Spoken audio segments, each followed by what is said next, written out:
was walking down Telegraph Avenue in Berkeley when I encountered a homeless man who was begging for food. You know, most people beg for money, but he was begging for food, and that really compelled me to stop and invite him to join me for lunch. And during lunch, he sat across from me, just wolfing down his food. So he was unbelievably hungry. And then adding insult to injury, right across the street, Berkeley's dining hall is throwing away thousands of pounds of perfectly edible food. We waste over 365 million pounds of perfectly edible food every single day. This is crazy. We have more than enough resources to feed every person on the planet. So clearly, it is not a lack of food that's the issue, rather an ineffective distribution of that food.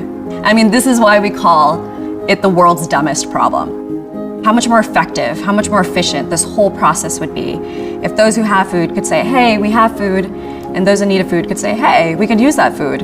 We're essentially addressing the $90 billion market that is just waste that happens with businesses. But because we're helping them do the right thing for their bottom line by helping them save tens of thousands to millions of dollars in tax savings. But I just remember being pulled over to the side of the road, so frustrated. Like, why is it so hard to do a good thing? Everybody in my life said, come on, Komal, get a real job. I always wanted to be a Bollywood actress. As you now know, I ended up doing something far more realistic, like solving world hunger. You know, like stereotypical CEO stuff, and then Komal's just so not that. She is such a powerhouse. Starting your own startup is not easy. Being a minority woman CEO is not easy, and doing it in San Francisco is not easy. So many people along my journey said, come on, Komal. Solving hunger, like dramatically reducing food waste, that's impossible. The more food we recover, the more people we feed. The more food we recover, the more money we make. We can profitably solve hunger. That is sustainability.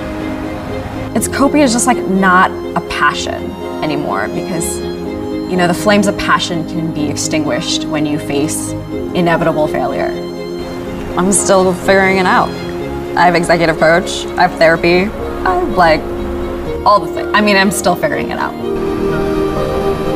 It reminds me why I do what I do. I did it for one person because of his story. This year, we're gonna feed 3 million people. And that's the power of entrepreneurship, that's the power of technology, and that's the power of having a more sustainable future.